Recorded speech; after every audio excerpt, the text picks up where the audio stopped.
Hey, Hawkeye fans, welcome back. Well, obviously, we are not in football season anymore, but this gives us a really cool opportunity to shine some light on some different athletes from some different Hawkeye sports. We're super excited to do that today. We've got an incredible interview with Ben Kehr. We hope you love it. Welcome back to Talkin' Hawks, the offseason, presented by Estella's.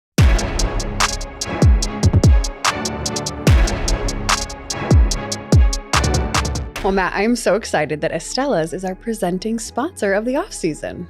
Yeah, they always bring delicious food. It's unbelievable. And we go there often enough, but the fact that they give us fresh food like this every time is incredible. It is the best, fresh, build your own burrito bowl, whatever you want. It is the best in the Iowa City, Coralville area. Do you have a go-to?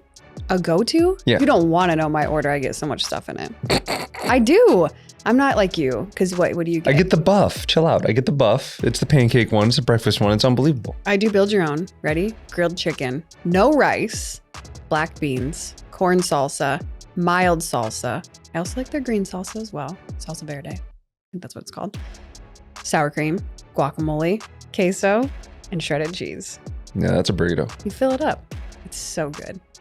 Estella's, the best. Yeah, really excited that they were able to pair with us. So if you are looking for locally owned, fresh food made with love, check out Estella's today. Hi, Matt. What's up? How are you? God is good. How are you? I'm good. Just wearing my purple today. Yeah. You like this? The off season. I know. Can't wear that in season. Northwestern. Okay. Bad dad jokes. I'm full of them. Actually terrible. We're recording this on, what's today? Wednesday. And actually the women play Northwestern, I think today. Are you kidding me? I can't believe I did this. Jeez. Let me just. Yeah, so we can talk about any sport we want, Matt. We can do whatever we want. We don't have to talk about football. I mean, we will. With Ben Kehr, we will. And obviously some major noise, I guess some major news came out. So we should probably talk about that at least a little bit. Well, some major news came out, but hasn't been officially released by the university. I would like to say Really? that first, Okay. to my knowledge. So just sources. It's just been Iowa football is expected to hire Tim Lester. Okay. So that's all I know about that. But I do know the job posting is taken down for the OC. And then the job posting for the assistant coach, which would presumably be the wide receivers coach, is still out there. You should apply. I don't know about that. Do it. You're really going to put me on here like that? Why wouldn't you? It's just a lot of time. It's a lot of time. Consider this an informal resume being handed to the Iowa football staff. And what is my resume, Laura? Played football. Played. Just hire him. Played. No, me. It's Laura Vandebergs is applying. Watch football. I've seen football once or twice. Yeah. I don't think that's how that exactly works, but I don't know. This is my electronic resume. Played. That actually kind of is. It is like an electronic resume. They could watch you break down stuff and be like, actually, he knows a lot. See? Balls in their court, I guess. It's football. Balls on their field. Balls on their field. Yeah, you said balls in their court. Anyway, so we're going to talk about football, but I do want to mention Iowa women's basketball is rolling. I think do they have 3 losses now? Because they lost to Ohio State. They've lost to Ohio State. And Kansas State. Kansas State, is that it? They lost a close one. Actually, I think Ohio State was the last loss. Okay. They either have 2 or 3 losses, but I'm going to go with 2 just because. I believe it's 2. Obviously, they're rolling. They have the best chemistry. It's just so fun to watch. And it just seems like, obviously, Caitlin doesn't typically have an off game, but if she's having an off few minutes, somebody on the team finds a way to Sydney Folter played really well last time. It's fun to watch her shoot 3 for sure. Gabby, obviously, and then Kate Martin. Sharon's gotten some time. Just seems like they've got a really good system going over there. So I'm excited to see where that heads. It's kind of interesting. I forget who we were watching. You and I were watching I think we were watching a basketball game in person. And you were like, I just feel like you're always open. After watching Caitlin Clark, it's like, oh, you've got a foot and you're open. Just shoot it. No, literally. It was your niece's game. We were watching a freshman. Actually, it might have been JV. It was either freshman or JV high school girls game. And every time that a girl had the ball that was like beyond the arc and had like a good like foot or two distance from her and the defender, I was like, shoot it. Like, typically people don't do that. Galen Clark but like, effect. I know. It's like, I just feel like anybody could make it at any point because of her. Because anytime she's got the ball, like, oh, she could probably shoot it. Like, this girl's draped all over her shoulder. She could probably shoot it. Buzzer going off. That's all right. Just launch it. huck it. And so it's hard for me to not expect that from other people. Like JV girls basketball. I wonder if other people have that thought when they're watching. I can only games. imagine. It's so interesting. And then we've got the men, unfortunately, just had the loss to Indiana last night, but a big win over Michigan at Michigan just a few days ago. So that was a really good win for them. And with a young team like that, you're going to have some ups and downs. Just kind of the way it's going to go. 100%. But I do think that they have a lot of good, what's the word I'm looking for? I think they have a lot of good. Nobody tell her. Don't. Do you know what I'm trying to say? I don't know, but I'm not going to tell you anyway. They have the opportunity to be good in the future. Oh, What's the word? Doesn't matter. Don't you think? Yeah. Spoiler alert. We do have Owen Freeman coming on the podcast. So Yes. be on the lookout when that one drops in March. But at the same thing, like very young, Brock, very young. And you contrast that with like Tony Perkins, who's played with Keegan and, Keegan and Chris Murray. Are we okay? Both of us are a little bit off. Play with the Murray brothers, so like he's seen what top tier talent is like, and how can he pull those young guys up to meet that kind of, I don't want to call it the standard, but to kind of meet that kind of playing on a consistent basis. So it's kind of cool to see that, and it's just going to take time. Just all of it does. Yeah, but they're fun to watch. I think it's cool. And then wrestling, obviously rolling as well, but we've got Penn State coming in. I want to see. I think. Did you see the video of AJ Ferrari deadlifting in the Iowa weight room? No. Yeah. What was he doing? He was deadlifting. Well, I know, like a lot. Yeah, there's quite a bit of weight. Well, that's kind of like his thing to be like, it's like his MO. Whatever deadlift. It's a 7,000 pound deadlift or whatever. I don't know what it is. It's not that. Well, I know, but like that's his thing, is to say those things. Yeah, it was a lot of weight. He repped it out. But I don't know if he's like with the I don't understand that whole dynamic yet. Me either. Let's see. We have. What weight would he wrestle? I think 97. Give me one moment here as I look on my phone. This is the off season. We're a bit unhinged. I'm on my phone. You're just unhinged. Okay, February 9th. That's what I was looking for. 8 p.m. It's going to be late start time for you. Sorry. And me. That's my bedtime. Wrestling. Men's wrestling. Penn State comes to town. That'll be a true test. It's just been a really interesting season because I don't think a lot of people had that many expectations just with how many guys we had out with the whole gambling probe situation.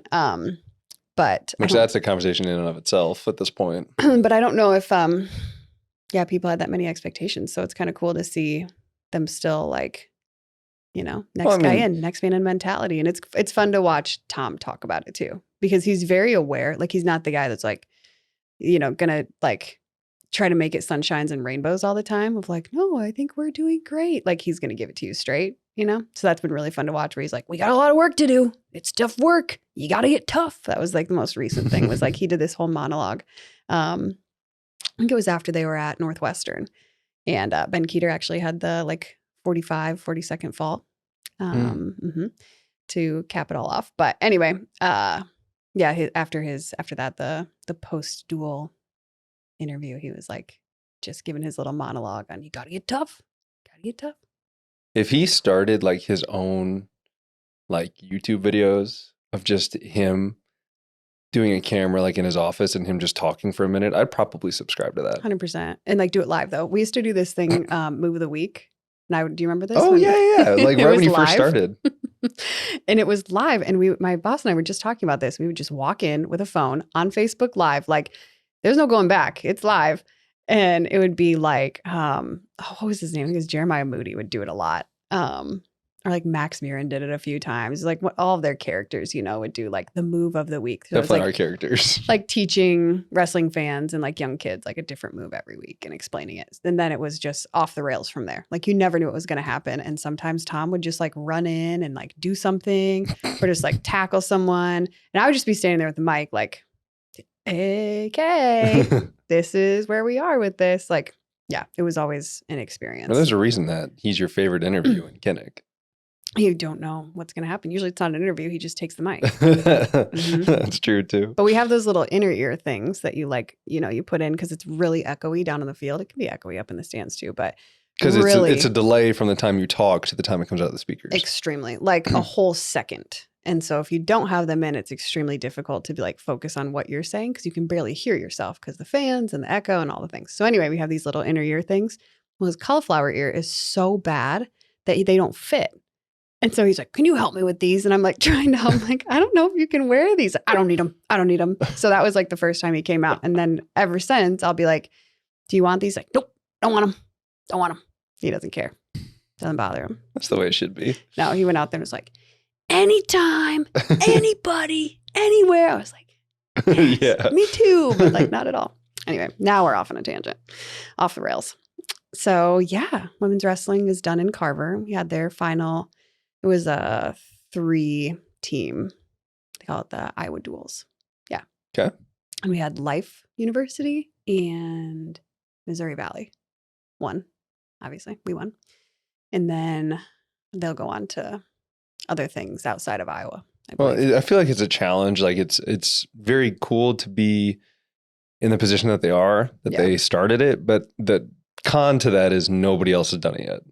You mean for the first Power 5? Correct. Yeah. So it's how much competition is there?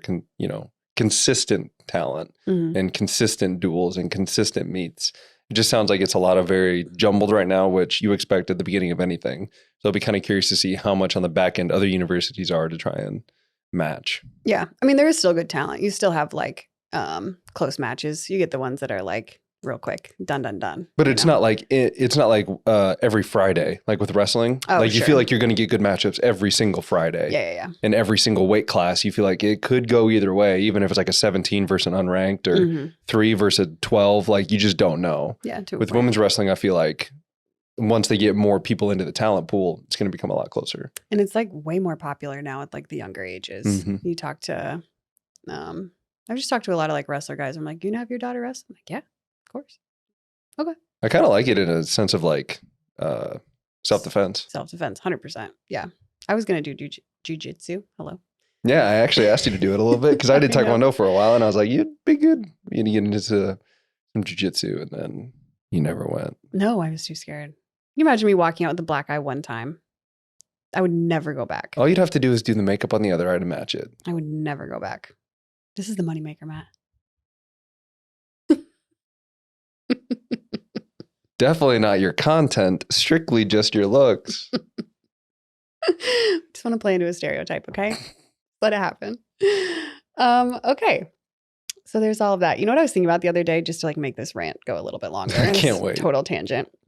This guy on Instagram, it's the guy Mark or something like that. That's his name, something like that. Not the podcast guy. The podcast guy. And I was just thinking about how anybody can get on anywhere and just spew random crap. And if you deliver it in a certain way, you're kind of is that true? Because I know that this guy is doing a shtick, he's doing a little, whatever. And I still am I wonder if he's telling the truth, because he'll be the pottery one was that one cracked me up. I don't know the pottery one. I can't remember. The pottery one. Do you want me to say it? I don't know. I was just, okay, sure. What is it? He was so he makes fun of everybody with a podcast. He's this is every guy who has one. And he goes, all right, so if you look at ancient civilizations, and John's already leaving because I've been talking about this all morning. No, he calls him Chris. Oh, sorry. Chris is already leaving. We've been talking about this all morning. Ancient civilizations are known by their pottery. And here's the thing, though. Pottery is done on a spin wheel that's electric. So that means pottery could have only been done for the last 200 years. So they're oh, these ancient potteries back in 16 whatever, can't have it. What are they hiding? What are they doing? Yeah, that's what he does though. But he starts everyone off like this. He'd be if you're watching, you can see all of what I'm doing. He's looks at the mic. How the guys always look at the mic to check if it's still there. He'd be can I blow your mind real quick? That's what he says, yeah. He'd be okay. So the Statue of Liberty, there's only one. How is there only one? when you think about how things are made. And he like goes into this whole thing that's absolute crap. Like it makes no sense at all whatsoever, but the way he delivers it. And then at the end he goes, so what do you think? And like puts you into this, like leads you into having your own answer about it that he like led you to. That's just the worst answer. Anyway, point is, we could say anything we want and people would believe it if we just delivered it correctly. I like just, worrying about the truth. I'm just saying, it's so funny. I feel like you're now putting it in the minds of all of our listeners and followers. And people that watch are like, are they saying anything right? Okay. Anyway, I just had to bring that up. Just another little random. Just trying to fill time here. Okay, Matt? You don't have to. We can talk about the OC. Oh, yeah. Potential. The thing that we were actually going to talk about. No, I forgot that we were doing that. Okay, tell me about him. Tim Lester. So this is the one that is Iowa's expected to hire. So he did play quarterback, which I think was a lot of people's negative thoughts about Brian, is that he didn't play the position. Like that was the thing that a lot of people said. So he did play the position. He played quarterback at Western Michigan, was an all MAC, which is their conference, Mid-American Conference. All MAC player. He had more passing yards in his college career than Chuck Long, who I believe has the most in Iowa history. So he could sling the rock a little bit, a little bit different offense at the time. But either way, that's something that I think is necessary to know. And then he coached a couple different places. One coach of the year at Division II schools, I think a Division III school, one coach of the year. So those are good things. Means he understands how to create a culture, at least that people buy into, it would appear. From there, he became the head coach at Western Michigan after PJ Fleck left. So he got there, and the kind of offense he ran is a little bit different than what Iowa runs. It's like a pistol RPO kind of thing. Now, RPO is a run-pass option. We've talked about it a little bit on the podcast, but not a ton. If you want to go back into more of like an RPO thing, you can check out the one, I think it was the preview of Minnesota or the recap of Minnesota where I talk about what they do. I think it was the preview. So the preview of Minnesota where I talk about how they read a certain guy and then he might pull it and throw the slant behind him, or he might just hand it off depending upon what he reads. So they do that a lot at Western Michigan. Now, that doesn't mean that he's going to bring it here, but I have a question on that. Yeah. Do you feel like that would be a good thing to have a guy like Cade McNamara do, because he's probably got a really good ability to read a defense with his experience? Like it would do best for an experienced quarterback? Yes. Okay. I think that somebody who can see the full field or understand exactly what the read is and has good ball placement. Okay. Because normally you're throwing to a spot that's going to be in between two guys, so you got to hit the window, which, I mean, quarterback play, you have to be able to hit windows anyway. But I think it would benefit that. I personally am not a fan of post-snap RPOs. I like pre-snap RPOs. And what I mean by that is a lot of what Minnesota does is a snap, and now I'm reading the guy. So I don't know what I'm doing until I see what he does. And then once he reacts, then I react. Versus pre-snap, where I go out there and go, he's not where I want him to be, so I'm just going to hand it off. Versus, oh, he's a little closer to the box, I'm going to throw right behind him. And I know before I get the ball what I'm going to do. The reason I like that more is because you've got a full like trust and confidence is like, no matter what, I'm going to throw this ball. Now there's cons to that too of like, okay, now what if he lines up one way and then he backs up and now he's in the spot that I can't throw it and I already decided that I'm going to throw it. Sometimes it can lead you into a bad play. I mean, it's a little, with any good thing, you're going to have a little bit of bad. I mean, that's just kind of the way it is. But I think it would be beneficial for something like Cade, and especially with our, running back room, being able to get them the ball. I'm interested to see who comes in. I don't think our receivers coach has been named at the time of recording, so it'll be interesting to see if they bring in for that. Obviously, we just talked about my electronic resume, but Look at you, you're still doing it. You're still giving your resume. I just said it. Keep going. So I'll be interested to see who they bring in, because you do have to have a smart receiver too, of like understanding, okay, the ball is going to be here. You need to make sure you get there in an X amount of time or whatever. But I think it'll be a blend of what the pro style is and what he did at Western Michigan, because then you fast forward and his previous spot was as an analyst for the Packers. Well, because he played college football with Matt LaFleur, who was the head coach. And you could argue that Matt LaFleur is one of the better offensive-minded coaches in all of football. Also the better looking coaches in all of football. You could argue that. One not in this room could argue that. John. I got him so Our good. producer's dying. I got him so good. Golly. Anyway, so he spent time with him. And not only that, but he was with the Packers with Jordan Love, first year starting. And they don't run a ton of like RPO type stuff, but they have it in their ability to do so. They ran some with Aaron Rodgers when he was there. Lester wasn't there with Aaron Rodgers, but he was there with Jordan Love. And they had a lot of, quote, unexperienced, young, don't know what they're doing receivers. I would like to reemphasize that was in quotes. That was all in quotes. Yeah, that was all in quotes. Sorry for those of you listening. And so it's like Romeo Dobbs. He had a year or two with Aaron Rodgers before he really burst on the scene. Christian Watson had a year with Aaron Rodgers, but he was hurt a good amount. Jordan Reed is a rookie receiver. Like I said, Jordan Love, first year starting. So a lot of these new pieces were there, and they still were able to perform at a very high level. Jordan Love, down the stretch, I think had 22 touchdowns to 1 interception the last like 8 or 9 games. So it was like, he's been a part of a successful turnaround, or maybe not even turnaround, but he's been a part of a successful program not that long ago. So can he bring that to Iowa City if he does eventually end up being named? I think that's what's going to be cool. Like, how can he blend it in? I know there's been a lot of like negativity around this hire, but like, he hasn't done anything in Iowa yet. I don't understand why fans get so high or so low before somebody's shown what they're going to do. Yeah. Especially when it comes to recruits. Like, why did we sign this guy? Like, you don't know. Wait till he gets on the field. We'll find out then if he was good or bad. But given what happened last year, in terms of the offensive rankings, we know we're not as high as we would like them to be. As long as it's a little bit of an improvement, that's really all we're looking for. You don't have to go from 132 to 1. Go from 132 to 121 to 107 to 96 to whatever. That's improvement. That's really all you need, especially with a top tier defense. Mm-hmm. Okay. Yeah. We got a lot of guys coming back on offense too. So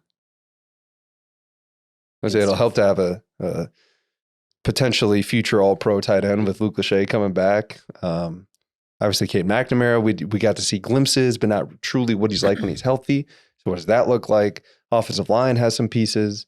Running back room is stable. Like, what helps the pass game is having an effective run game, but you can't be overly one way or the other, in my opinion. You got to be relatively balanced and give the illusion that you can do both. Mm-hmm. If you give the illusion you can do both, then that stable of running backs becomes that much harder to defend because now they have to worry about you actually throwing the ball.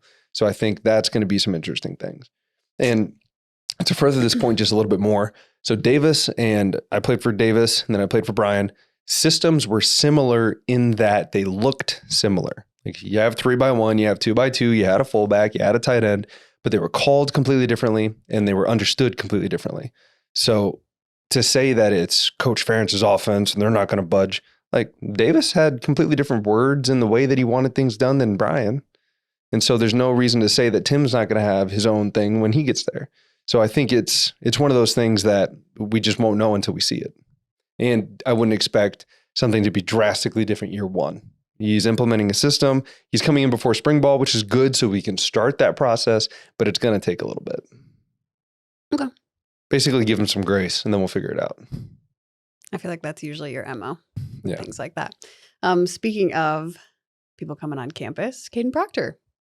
Yeah. You mentioned a couple new faces transferred from Alabama back to Iowa. That's interesting. Yeah. Exciting. Well, he was a freshman all SEC, mm-hmm. As a lineman down there. I mean, we'll see. Obviously, he still has to learn the Iowa way, but we'll see what happens. One of the highly touted recruits, it's like, I think Xavier was a really high touted recruit, but he didn't play his first year, right? He had to learn the system, which Quinn Schulte talked about how complex it can get. So I wouldn't be surprised if it's like, okay, Caden, maybe he's not the starter come spring practice because he's got to learn a few things, and then spring camp or then fall camp he's ready to go because he's had a summer of learning it. Now he may just step in and be the starter right away. That's absolutely a possibility. But I think that we just need to learn to give a little more grace of, like, in this world of instant gratification, sometimes it just takes a little bit, especially when it comes to the Iowa developmental way. You are turning into a regular Dan Gable. You've got a lesson in every talking point that you've got. Oofda. Maybe that's just a dad thing. I don't know. Maybe. You do have 2 kids. Huh? But Caden and Xavier actually had the same trainer when they were in high school from the same area. I don't know if they're from the same high school. They are from the same high school? Okay, yeah. Southeast Polk. Yeah, that's right. So I would assume he probably had a good hand in getting him here, getting him acclimated. I was going to say, and hopefully that's a good thing and they continue to move forward. Yes. Very exciting. Well, shall we get to our interview? Let's get it. You had a new haircut. I just want to mention that for the people watching. It looks very nice on you. But at the time of the interview, I didn't have this haircut. So thanks for bringing it to everybody's attention so I can see how good my hair looks now and the fact that I'm wearing a hat when we get to the interview. Because it didn't look as good. Didn't look near as And good. now it looks very nice. Thanks. Okay, we are going to Not hop Matt into... LaFleur-esque. It actually is kind of like Matt LaFleur's Don't do haircut that. a little Don't do bit. that. He just does Don't a little do more that. of a Don't do that. comb End it. End the segment. I did that on purpose. I told your barber, give him the Matt LaFleur. No, you didn't. Go, wrap it up. Here's our Okay. interview with Ben Kehr. We're going to get into our interview now with Ben Kehr. We'll be right back. Did you know that Iowa City Tire does more than tires? I mean, yeah, they've been servicing vehicles in the corridor for like 40 years. Okay, but did you know that before someone had to tell you? No. No, I didn't. Well, check out how they're doing things in a very different way at Iowa City Tire and Service. Where service actually comes first. Call 319-338-5401. Need a new roof, gutter, or siding in Eastern Iowa? Call JB Roofing, a local and reliable roofer with over 20 years of experience. They do one roof at a time, unlike others who juggle multiple projects and cut corners. They also serve a 45-mile radius around Kelowna and can help you with any insurance claims. Don't wait. Call 319-656-ROOF or visit their website, jbroofingkelowna.com, for a free estimate. JB Roofing, the small town roofer you can trust. All right, Hawkeye fans, we are so excited for this next guest of our off-season guest list. And today we have Ben Kehr, a two-sport athlete. Ben, how are you? I'm good. How are you guys? We're doing good. Good. An Iowa City native. Yep. We love Born to and see raised. it. Born and raised. Okay, so tell me a little about yourself. So from Iowa City, what was your childhood like? Yeah. So I grew up in Iowa City, went to City High. Mhm. And then, I don't know, played every sport you can imagine and just did that all the way through. And yeah. What You have about, like- siblings? Sorry. no, you're good. What yeah. about I have two younger brothers. One's a senior right now. He might go play ball at Iowa Western or Iowa Central. And then I have a younger brother who's 7th grade. Little wrestler, yeah. A little wrestler. Yep, uh-huh. Okay, so following in your footsteps in that way. Yeah, yep, he's getting there. Nice. Okay. So tell me about just like being a kid. Were you in a lot of like youth sports, or was most of your time spent like outside with your brothers, parents, that kind of thing? Yeah, it was a little bit of both, I would say. I was just such like a competitive kid growing up. So like I played soccer, I played baseball, like everything, just everything imaginable. And then, a lot of time spent out with my brothers outside and stuff because we kind of lived in the country. So just doing that. But I was a very active kid. So like on the edge of town. Yeah. Like it was, And I was very active. I don't know. Me and my brother, we were just active. It was fun. So when you're younger and you're like in soccer, Yeah. it's like that bee swarm, where they like follow the ball like that. Did that just make you so mad? Were you like, this is dumb? I hated it. I mean, I was just so competitive though. I loved it though. So, but Yeah. it was cool. Yeah. Heck yeah. And then I'm assuming like t-ball, baseball, that kind of thing too. All that stuff. Yeah. Very It's good. funny because my parents, they actually played basketball.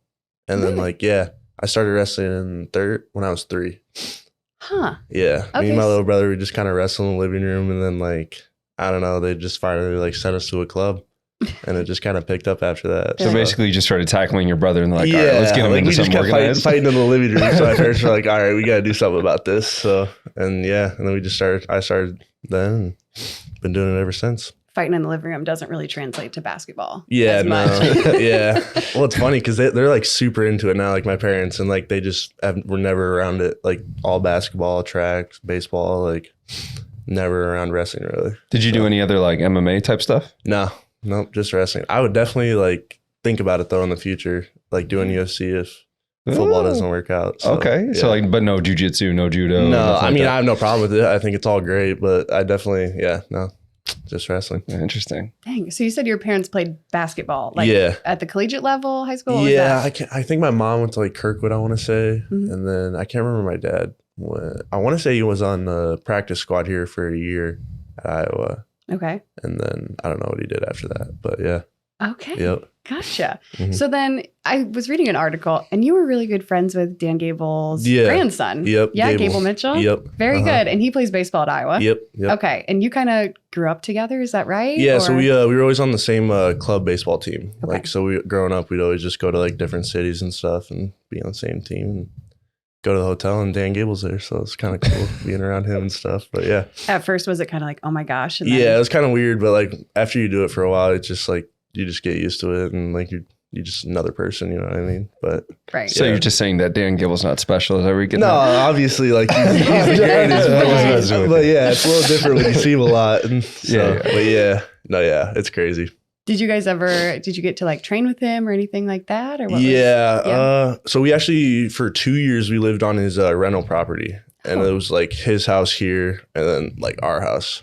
So there was like countless times where I'd just like go over there and he'd put me through a workout and it's horrible. I was going to ask you what that was like. Yeah. I mean, I was grateful for it, of course. But I think the biggest thing, like why it was great is because it was so like I never knew what to expect when I was going over there. Like we could be running hills one day or we could be on the airdyne bike or just like or we were on the mat. Like I just never knew. And a lot of that happens in sports. Like you never know what's gonna happen, right? So you got to be ready. So I attribute a lot of like my success, I guess, to those workouts. You still get on the mat? Yeah. What? Yeah. Seriously? Yeah, he gets his wrists all taped up and stuff, gets his elbow taped up and goes at it. Oh my gosh. Yeah. That's incredible. I had no idea. I mean, I'm trying to think back to like 3-year-old, like Ben Kehr signed up for wrestling.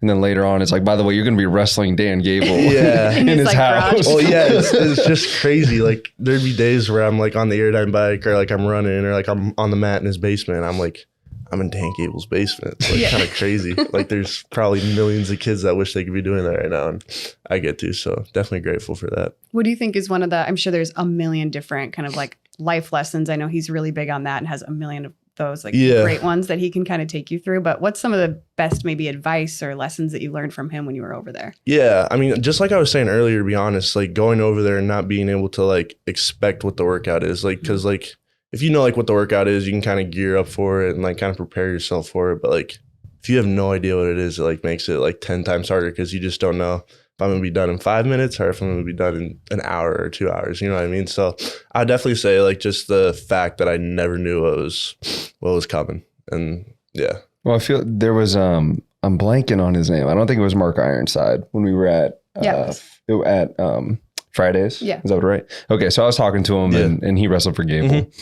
And I was like, you know, I forget what his speech was because he went out there and he talked, but we were talking beforehand because I got to play for Coach Ferentz. Yeah. Like you've got the opportunity to play for Coach Ferentz, the Brands, and wrestle for Dan Gable. Like that's a pretty wild coaching list. Yeah, it's crazy. And plus Coach Wallace too, like it's insane. I mean, just the coaches right there. That's crazy. So when I was talking to Mark, he was saying how like Gable knew that line between friend and coach that like you wanted to tell him about your newest girlfriend, but you also wanted to go wrestle as hard as you could for him. He's like, it was that balance. Like, did you notice that when you were wrestling with him definitely. for a couple years? I think one thing I noticed is like, cause I'd always work out with other people, is like, he'd know how to coach each person like differently, I would say. And obviously he was really good at that. I mean, he was one of the best coaches ever. So I think that's something he was really good at, but yeah. And that can be misinterpreted. I don't know if I've said it on the podcast before, but I remember early on when I was at Iowa, like my receivers coach would coach guys differently. And at the time I thought he was picking favorites. Right. Like initially it's like, well, why is he talking to him a certain way or him a certain way? And like now that I'm older, it's like, oh, well, that's how you get the best out of that kid is you got to respond this way when he's talking. And like every kid's different. Yes. If a coach can find that out, I mean, a lot of good can happen. Well, and obviously people and even in your experience, it seems like they make connections with the great coaches and Dan Gable being one of them. Yep, for sure, yeah. Very good. 100%. So let's see. So high school, pretty incredible high school career. Yeah, I did a lot. Yeah, accomplished a lot. Absolutely. So baseball, I want to start there. Yeah. Because I don't think people probably don't see you as a baseball player, but you had a pretty good batting average. Yeah, I think my senior year was like 350 or something like that. Or no, it would have been in my junior year because I had summer workouts for football my senior year. Crazy. But I missed a couple games because that summer I made it to the Pan Am games. And so I had to go to Mexico City. Had to go to Mexico City. Yeah. Well, I got to. Sorry, I had to miss this because I got to go to Central America. So I got to do that. And then I actually got to go out and train at the Olympic Training Center for like 2 weeks. Dang. And that was sweet. So I just lived there for 2 weeks and got to train there. So that was really neat. But yeah, so I didn't hit the ball a lot, but because of that. But yeah I mean, it was fun. And then what did you play as far as a position? I was center field and right field. We had a kid on the team, Kate Overmuller. He plays here too. He played center field. He's pretty good too. So you guys like kind of stacked. Yeah. We had a good baseball team. I think, we made it to state my junior year, senior year, and no, not junior. Yeah. Okay, out of the 3 years I played, we didn't make it once. Okay. So I can't remember what year exactly, though. Okay, so then baseball, track. Yeah, I ran track sophomore year, Mm-hmm. and I ran at the Drake Relays, actually. Really? Yeah, it never, like, What I event? can, it was the sprint medley. Okay, so You what'd too you run big in to be that? running sprints. I know. Well, I love 400s. I love running 400s. Okay, no. There's something like actually wrong. He's a Ben- wrestler and he's running 400s. No one There's- says they like 400s. I obviously, like, it sucks after, like, you hate it, but, like, it feels good to just, like, do that. But, yeah, I did that, and I can never really practice for it, and, like, I kind of felt bad when, like, I wouldn't practice, and then, like, I'm taking somebody else's spot Mm. who's sure. here every day, and even though I might have been the better guy to run, but, like, Sure. he's there every day, and, like, I don't want to do that, so I ran there, and then Did you guys win? We got second. Got second. Yep, Just show up to Drake Relays. get second. Yeah, Get second. Yeah. Nice. It was definitely a cool experience. Yeah. Glad I got to do it. So you're hold on. You're heavyweight now. So Yep. what were you weighing back then? Now I'm curious. Yeah, so my freshman year, I was like weighing like 175, so I cut to 160. And yeah, that was horrible. And then Oh my I stopped gosh. cutting after that because like I was just like, Well, that's a lot of weight. 15 pounds on yeah, a tight and like frame for me, anyway. like I have a fast metabolism, so like it's like I don't know, it was hard. Tell me And about I was it. working out like probably like 3 times a day. If I had a wrestling practice, I was working out before my wrestling practice, then going to my wrestling practice, and it was just I don't know, it kind of like just took the fun out of it because I was just cutting weight the whole time. Yeah. And so after that, I was like, I'm not cutting weight anymore. No cutting weight. I remember in high school there were dudes that would have like a Powerade bottle and just Yeah. spitting into the Powerade bottle Yeah. trying to lose like that It's kind of just- weight. Yeah, I mean, it takes the fun out of it. Like, just wrestle what you weigh. Yeah. You know, I 225, 230. I'm wrestling heavyweight. Like, it's I fine. love that mentality. yeah, and then after that, I wrestled. I weighed 195, and then 220 my last 2 years. Ah, Yeah, must be nice. yeah, it was fun. It well, was a you're good time. what, 6'3"? Yeah, 6'3", 6'4". That's pretty tall for a wrestler, Yeah. even at the heavyweight level. Yeah. Well, it's funny because like I go to the football room and like I'm kind of like an average guy there, like because everybody's just like pretty big, right? And then I go to the wrestling room and I'm like just a giant compared to everybody. so it's true. it's kind of a weird mix, but it's pretty cool. So you're looking at YA Black and then you Yeah. gotta go look at Spencer Lee. He makes me like- tiny, yeah, Oh, that's so funny. yeah. It's awesome though. It's cool. Best of both And then worlds. you're running stairs with a 133 pounder. Yep. And you were just hanging out with a 300 pounder. Yeah, exactly. It's awesome. So funny. Is there a shift? Sorry, we really need to go back, but I keep thinking of things. You keep us on track and then I go on little spurts. Is there like a mentality shift? Because like we talked to Spencer. Spencer was just on. Okay. And he talked about like how this is just what I do. Like Yeah. I don't think of anything different. But I think there's a giant mentality difference between football and wrestling. Yeah. Like, do you feel that when you're playing football versus when you're wrestling? Yeah, I'd say the one thing that like I can compare between the two is linebackers at Iowa, and like you know this obviously, like just like super hard hitting, like Let's say balls, Josie, like, Bo Bauer, yeah. Ben Neiman. Those are the guys that I played Exactly. with. And so like super like I don't know, just physical, aggressive, and like just tough football. And then Iowa wrestling, they're like known for like super tough wrestling and like very like I don't know how to say it, but like just like wearing guys out and just like yeah, and that's what they're known for. So I'd say like that's like the same between the two, but like they're like two completely different sports. But Well, because obviously you're focused on like you got to have the 4 guys up front, you know, Yeah. sucking up blocks so that way you can make the play, right? Right. When you're in football. But you're right with the mentality is like we just want to get them in the 4th quarter and then we're going to Yeah. choke them out. exactly. Wrestling, we want to give them a 3rd period and we're going to choke them out, right? It's yeah, kind of the same exactly, thing. Yeah. Or before. I mean, Yeah. I'm sure you did that a lot when you were in high school. I Choke did, them out yeah. before. But, and then it's like everybody's just watching you Yeah. in wrestling. Like, That- how I was does saying that the other day actually because I wrestled on Monday and that was my first match and I was crapping my pants. Like I was like so scared going out there, and I'll admit it. Like it was cool. It was definitely a cool experience, but it's a little different when you have like 10 other guys out there and you can you're not blend in, but like you're just You're just there's doing 10 your other part guys. of the 11. Yeah, exactly. But like you go out there and wrestling, it's just you. And, like it was fun. It was sweet. Is there one that you favor? I don't know. That's a tough question. I think during like football season, like I'd say football. It's whatever you're doing at the time, and, kind like, of. so like right now it's wrestling season, so like I love wrestling. But like Gotcha. I'll do it for a while and then I'll miss football.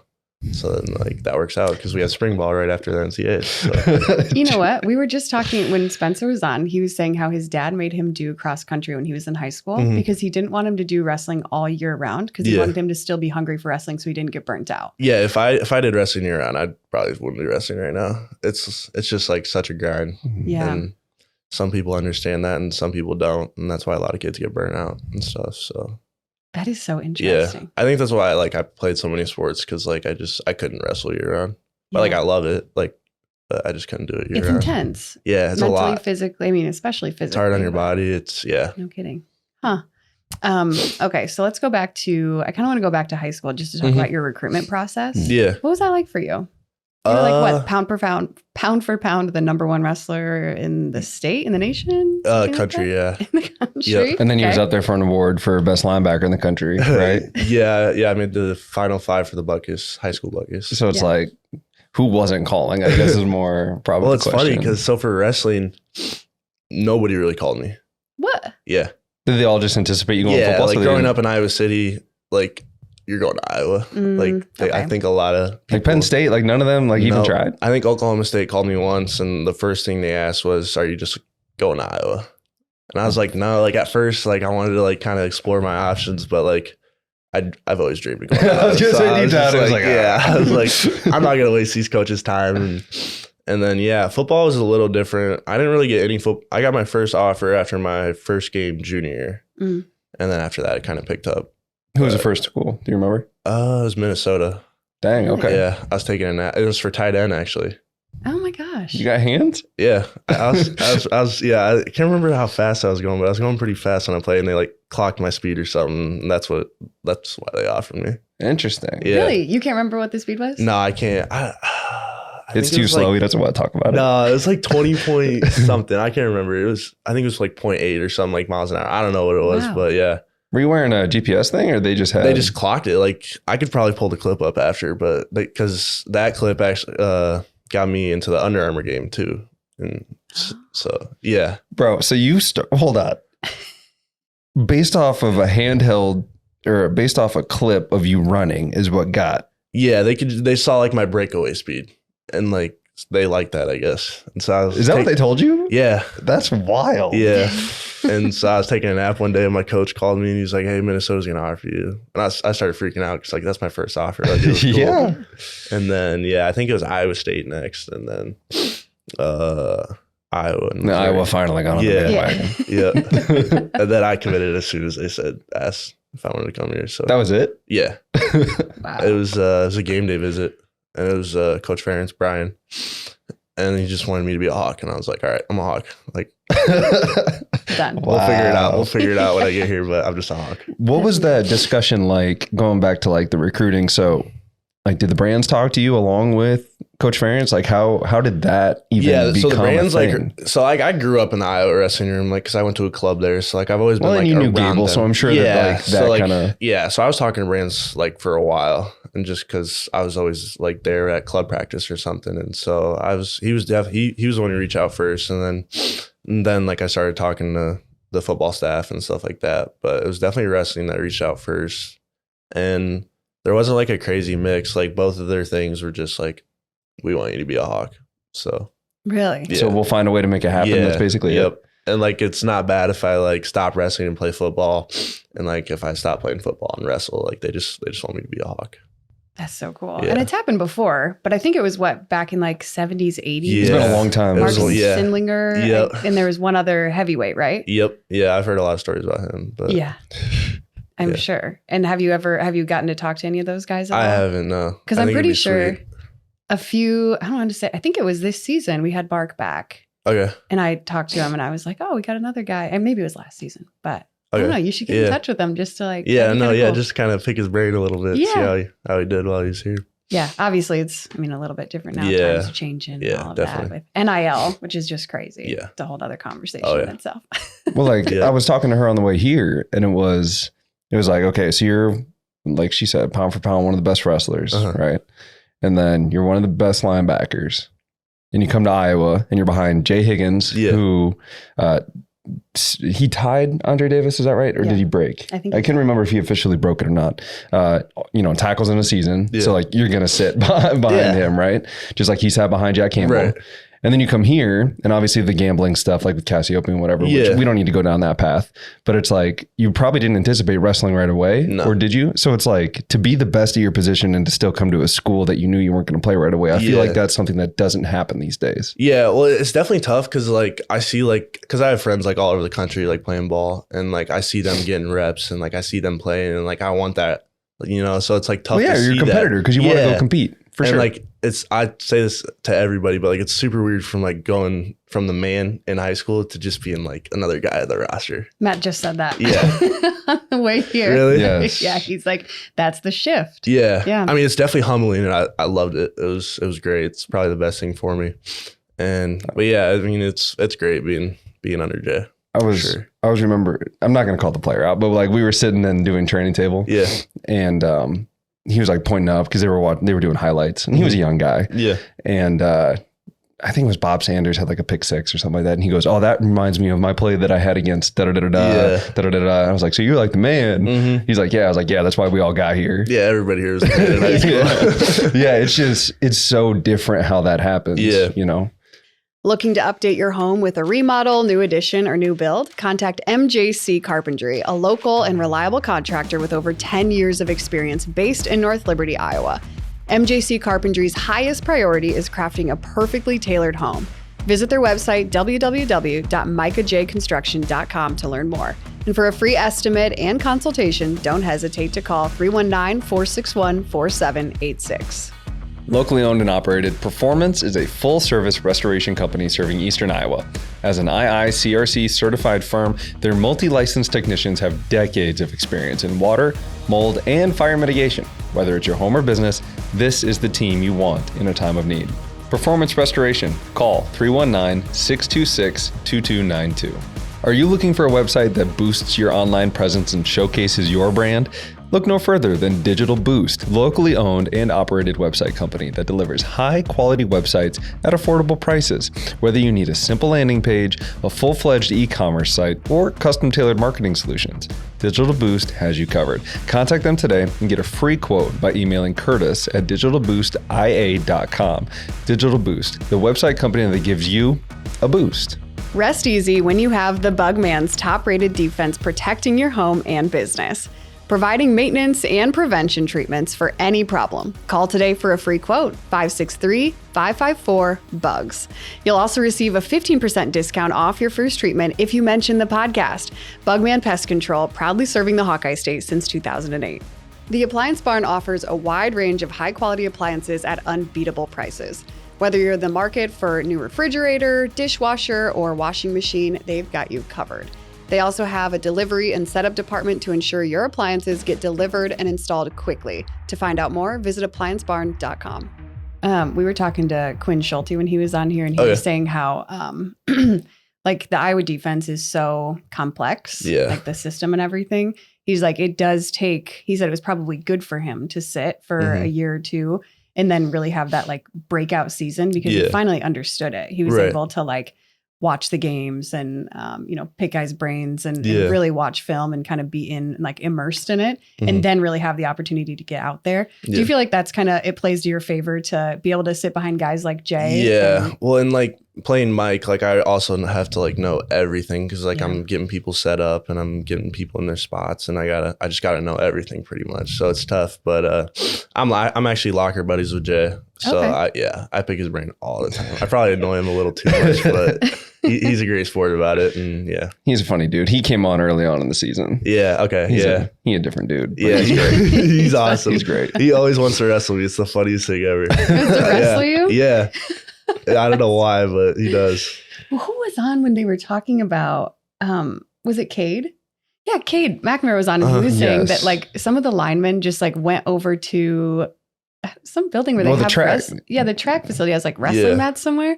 And they just like went over and started wrestling. He's like, what is going on? Have you done that? No, I haven't yet. But like, it's crazy to like see how many guys on the football team like love wrestling. Like they get so into it. And Well, it's cool to see. Well, it's in like kind of plays into the multi-sport in high school, and then usually, obviously, as you know, most people have to pick one.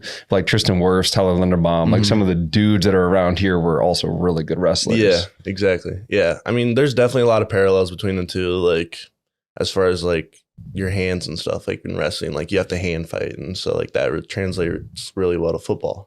So and just like little things like that just like Understanding leverage, understanding how to use the guy's weight against him. Yeah, exactly. And like so you don't really have to practice it because I'm doing it in wrestling, right? And so like it just comes natural. So let's talk about the coaching differences. Yeah. Coach Ferentz. Yeah. He's so chill and probably a little different at practice. Obviously, we don't see that. I don't see that side. But Bounce up. What? Bounce up. Bounce up. Yep. Oh. Keep going. I don't know that. Anyway, but just like on the sideline, he kind of tries to keep it in check. Right? Yeah. He's not super emotional unless it's a really bad call. Then you might see him get a little fired up, but like he really is like reserved. Then you have the brands where it's like it's a part of their thing. Like it's their shtick, it's their personality. It's like part of the entertainment of the duel, right? Or like wherever they are. And so it's like the difference is there of like it's wrestling's a spectacle. I mean, that's kind of part of it. It's like Spencer the man talked about that too. Yeah, it's like the man in the arena. It's kind of the point where it's like Coach Ferentz kind of expects a little bit different out of you guys, where it's like do your job. Yeah. Kind of Play whatever. close to the vest. Yep. Just talk about the coaching differences there and what that's like. Yeah, I mean, so like obviously like they both those coaches like really care about their sport, right? But they show it a little differently. Like Tom, super, and Terry. I'd say like all the coaches honestly, but like Tom and Terry, like super outgoing, like just like super aggressive, and like that's just how they're wired. And so like that's super cool to see. I think we were at Nebraska last week. And there's like a horrible call, and like Tom got up on the stage and like started banging like the spears and stuff. And I was just sitting there looking at him in awe of like, this is awesome and stuff. But yeah, I mean, Ferentz, he's definitely a lot more like, I wouldn't say laid back, but like has a plan, sticks to it, like expects you to show up, do the easy things, do the little things. And like, I think what he always says, I don't know, we can get anybody in the street to come here to show up to workouts on time. Doesn't require talent. Yeah. So I think he wants us to be like really good at those things, and then everything else will follow. Well, one of the things that most people talk about, and obviously you've only been there for a semester. Yeah. But one of the main themes is like, he wants us to be better people when we leave the program.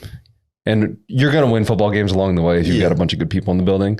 Not to say that the brands don't do that. They just show it differently. You know, they're going to get on the mat. I mean, I've seen plenty of videos. And what were we watching? Was that on the Big Ten Network where they like dove into the brands? Yeah, probably. I can't remember what it was. I think so. It was like a brands documentary or something. Yeah, I just watched that. Yeah. Like how they get down and like do everything else. I think that's just kind of like the Iowa way. Not only that, but I think a lot of schools have to deal with the instability of coaches. Yeah. And now you're playing for two very long tenured coaches. Yeah. I feel like that's pretty cool. Yeah, no, I don't know. It was crazy. Like I was saying about Nebraska, like I was putting on like my Iowa gear and stuff. And I have all these stories for football too, but I was putting on my Iowa wrestling gear and I looked over to Patrick Kennedy. I was like, I've been watching Iowa wrestling since I was like 6, 7, 8 years old. And like I'm putting on the gear, I'm putting on the warm-ups, go out there, and it doesn't feel real, to be honest. Oh, same with the football, Yeah. Swarm, it's like insane. That's so wild. Yeah. Okay, so then you just mentioned that you get to step out on the mat. Right now as we're recording, it was about a week ago. Yeah. That was insane. Yeah. I told Matt, I was like, the last time I heard Carver that loud for a single wrestler to come out, not even like do anything yet, just walk out of the tunnel, was when Spencer Lee was there. Yeah. It was unbelievable. And the place wasn't even like packed at the time. Like, because it was like bad weather or something like that. Yes. So yeah. But it was unbelievably loud. People were so pumped. And I just finished what I was doing, stepped back into the tunnel, like gonna go get my bag and stuff. And you were back there kind of like getting ready. And I think Sorensen was with you, kind of helping you get ready. And you looked a little nervous. You're pacing back and forth. I was like, and I walked back because it was between you and another guy who was gonna wrestle, right? Yeah, Bradley. Bradley, got it. And I walked back there and I saw you and I was like, oh. Yeah. He's about to step out there. Yep. So I had to hang around. I'm like, I got to watch this. Yeah. But what was that like? I mean, you kind of touched on it a little bit. It was insane. Yeah, it was. Hold on. I want to back up. I'm going to cut you off. What was the moment like when he told you were going to wrestle? Yeah. So I'll start there. So we were at Nebraska. It was Friday, I believe. And so their heavyweight, actually, he was a football player too this year, that Nash Hutmacher or whatever. Okay. He played D-line for him. He's a big boy. Like he's pretty good at football. Like he's really good at football. And so he was their guy that night. And we thought the duel was like going to be closer and stuff. So Tom was just telling me and Bradley, like, hey, be ready. I don't know who's going yet. So they truthfully don't know when you both go out to the mat. Yeah. I thought that like they had a plan. They just put two to I'm sure they confuse for like them. some duels. I'm sure it's like that, but like he was just like, be ready, both of you be ready. So we both weigh in, we both warm up, like we're both getting ready, and Dang. he comes up to me and he's like, "You want the match?" It was at like 197, and I was like frick yeah, of course I want the match. And Get the bleep button ready. Yeah, sorry, but and he's like, "All right, you're going." And then saw like I'm like, "Sweet," get my headphones on. And That was it. Just do you want it? Yeah. And like, I don't know, it's like a hard question to like answer because like obviously I want to go and wrestle. Yeah. But yeah, so that was cool. And then we win 197. So like we sealed the duel or whatever. Like they couldn't come back. And then Bradley went out there and he's like, "You're going Monday, your home crowd." And I was like, sweet. Wow. So I knew for a couple of days that I was going to go. Okay. You were a little prepared. Okay. Yeah. So then were those days leading up, were you nervous? Or Yeah. Yeah. I was nervous. Yeah. So I love that you admit that because most guys would be like, no, I was ready to go. No, yeah. You know? I mean, I was ready to go, but like I have no problem admitting like I was nervous. Yeah. But yeah. That's because he cares. That's one of the things Yeah. is like, I think nervousness can be misconstrued, but like it just means you care about what you're about to go Yeah, do. exactly. And I asked all the guys. I talked to Spencer. I talked to like all the older guys. They said their first match in Carver, it's like they just die. Different. Yeah, they every year, and they could have 4 months of training and like they just die. It's a little different when I have 2 Die. weeks. Like just like just tired, like exhausted, Oh, like yeah. mentally, physically. Oh, because you're so like, hyped from like just everybody all of getting it. in. Yeah, Sure. just everything. Like they always say like first match. That's how it goes. I even talked to Ironside the other day. He said that too. Really? Yeah. So unfortunately, I wasn't at the meet because when she works, I end up watching both kids at home. Okay. So did you die? Yeah, I was gassed. I was tired walking out to that. But it was so cool. It was so fun. I definitely had to kind of grow up here and just win the match, just get it done. And it wasn't pretty, and I was pretty upset with how like I competed, or not competed, but wrestled, performed. Because like I'm big on performance. Like I don't care so much like if I win or lose, but like if I'm working on something for this long and like I want to be able to go out and hit it or something like that. Like I just want to perform well. More technique so than Yeah, like and just athletic like stuff? look good. Like I'm more like worried about how I look and like how my wrestling looks, and like I know if it looks good, I'm probably gonna win the match. Yeah. So, I was not happy with my performance that night. Do you watch a lot of tape? Yeah, I watch a good amount. Not a lot on like other people, like myself more so. But Okay. Well, I feel like you can only control you. yeah, exactly. Like, but like I'm- it's also good to know like what a guy's gonna do. Like I knew that Minnesota guy, like he was gonna be all underhooks to my left side, and I didn't stop it at all. So I was pretty upset about that. And like it's just tough like working on something like that for like a day or two, like knowing like, okay, this is what he's gonna do. Like stick to your game plan, but like just be aware that he's gonna do this. And then he comes out and does it the whole match. Like, I mean, it just kind of doesn't sit well with me. Yeah. And like I don't know why I didn't stop it, but like I just didn't. Yeah. Well, came out with a win. That's always Yeah. nice. Yeah. No, yeah. I'd It was much rather such a learn cool in a win than experience. learn in a lose Yeah. or a loss. I'd say the hardest part was like when I was warming up is like I had like 5 or 6 cameras like just right in my face, Uh-huh. like get back in the tunnel. Did you want to like mush them? Yeah, I want to like get out of here. I'm trying to warm up. Like leave me alone. And They were all over you. That's Yeah. but that's what I was saying when I walked back there. I was like, oh, okay. So This is what happening. is obviously when you warm up for football, like y'all do it as a team and like Yeah. all that stuff. What is like when he tells you like, hey, your match is coming up, like how many matches earlier do you have to warm up? What does your warm up look like? Like I have no idea what any of that yeah, stuff so it's is. a little different for everybody. So like obviously like Drake being the 125, like he has to warm up pretty early. Right. And so usually usually if I'm in my first year, so like I'm still kind of figuring things out a little Sure. bit at the college level at least.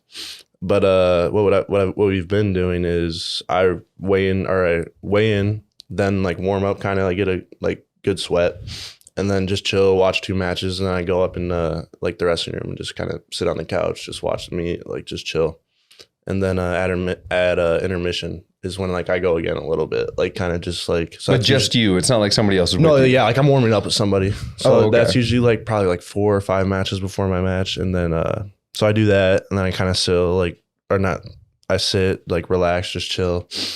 And then like probably like a match or 2 before like I get up and start like walking around, just kind of moving. just like blood Pacing. going, Yeah. Pacing. Yeah. But I was tired. Like I was doing that before my match Monday, and like I was tired doing that. Like I was like, something's up. This should not be feeling like this right now. Yeah, the adrenaline, I'm sure, just gets you. Yeah, it was crazy. Sorry, go ahead. You had a lot of your football teammates Yeah. that were there. How It's cool funny was because that? like they all text. My phone was like before the duel was like just like exploding. Like, you going tonight? Like, you going? Dang. And like I don't know. Like I just shut it off. I shut my phone off. You just said nobody? Yeah.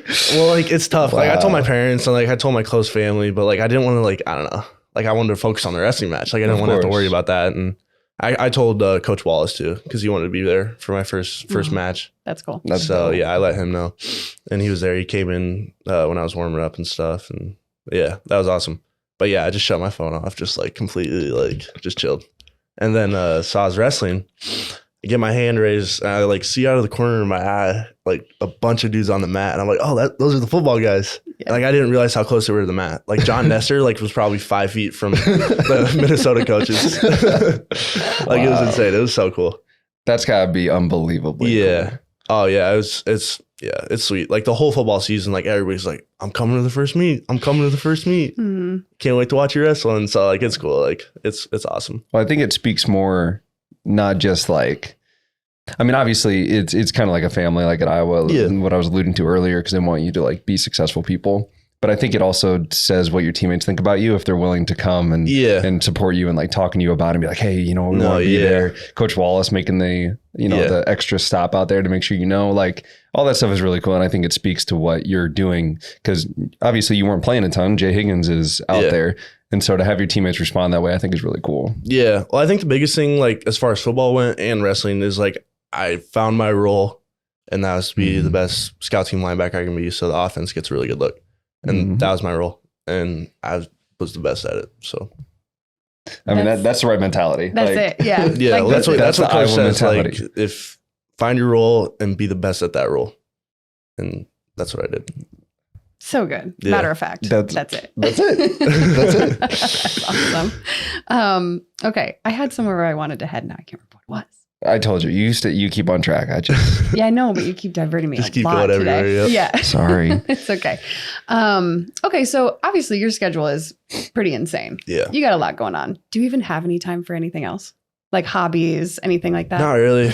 I like to play video games, but like I just don't really have time. Gamer. Oh, wait, I just saw something. Did you lose a bet with Real? No, we were. So yeah, a bunch of people were giving me crap for that. We were sitting in the locker room before Wade's, and Real was just talking and saying how he was like the best COD player in the NCAA. So I was For like, those I'm of gonna you post this listening, right COD now. is Call of Duty. Yeah, All right, Call of keep Duty. And I'm like, I'm gonna post this on Twitter, like just see. And it got like 300 likes or something like that. Just something stupid. I thought maybe you lost to him and that was the bet. Like you had to post Yeah, it. I saw like a comment. Somebody said somebody has his phone or he lost a bet, and I was like, nope. Just being a good teammate. That's awesome. Propping him Yeah, up. no, yeah, it was funny. I think there's a lot of different personalities in wrestling. Yeah. Yeah. Oh, 100%. Yeah. How does that work in a wrestling room? Are you guys pretty close? I mean, with football, I mean, obviously guys are coming from a lot of different backgrounds. Yeah. So I think football mentality is pretty like across the board. Whereas wrestling, Mainly I because mean, it's more of a team sport, maybe. I suppose, yeah. But in wrestling, it's like you've got, I mean, just guys that I'm thinking of with different personalities, like Austin DeSanto versus, you Like got a Spencer Lee. Spencer Lee, Yeah, like just two totally different people, different yeah. mentalities. Yeah. So like, how does that work in the room?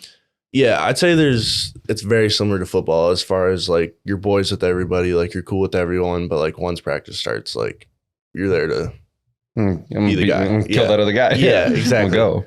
And so there's definitely parallels between the two as far as that goes. But yeah, it's a world of difference between the two as far as like the people and stuff. Like I'm sure you know, but like before games, like in the locker room, like it's just like dead silent. Mm-hmm. Dead silent. Like it's like I would compare it to like a funeral or something. Like, but like not that kind of not Yeah. like that kind of like No, yeah. When but, you like, come back in after everybody's warm-up. just laser focused. Like just Mhm. laser focused.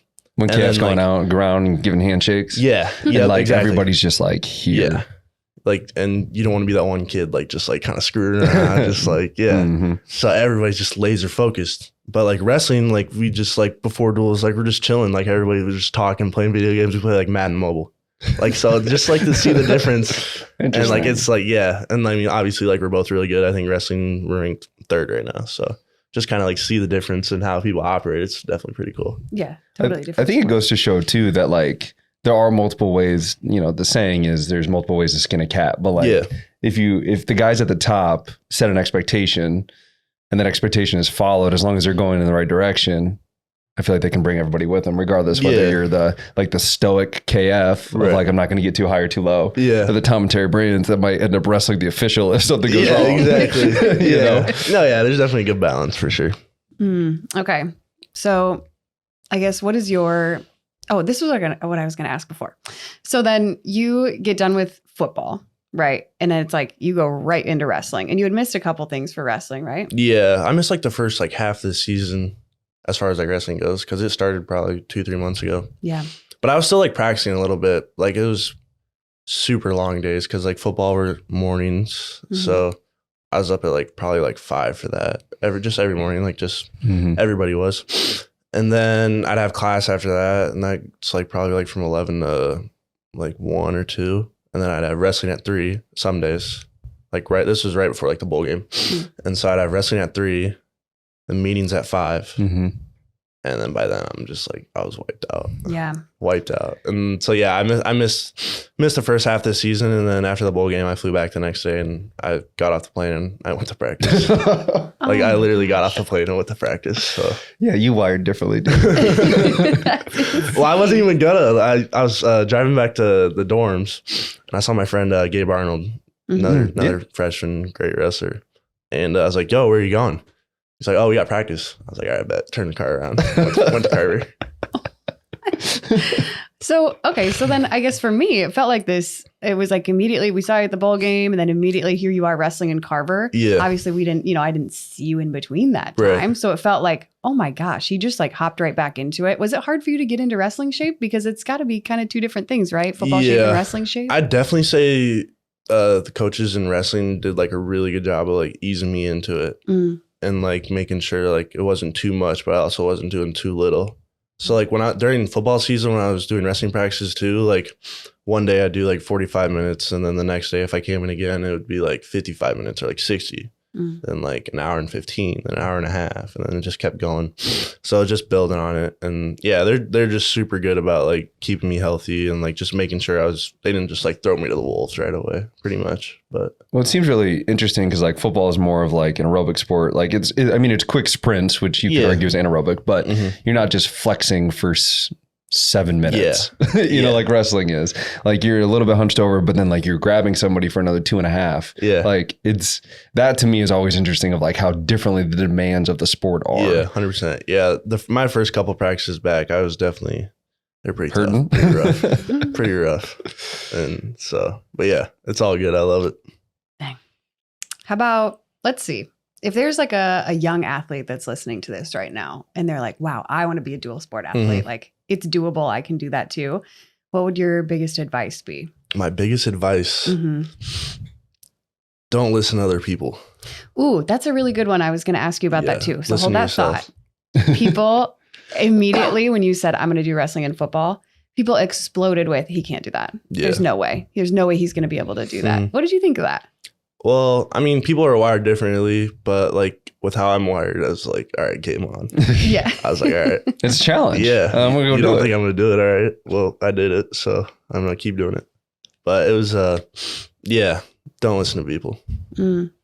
Just to kind of have like your group, small group, and listen to those people. You have a pretty small circle? Yeah. Okay.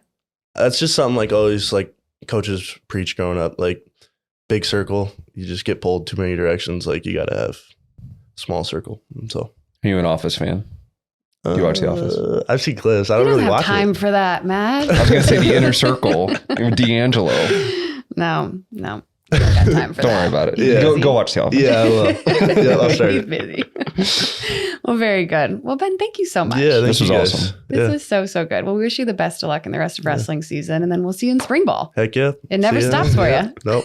Always on the grind. All right, thanks, Ben. Thank you, guys.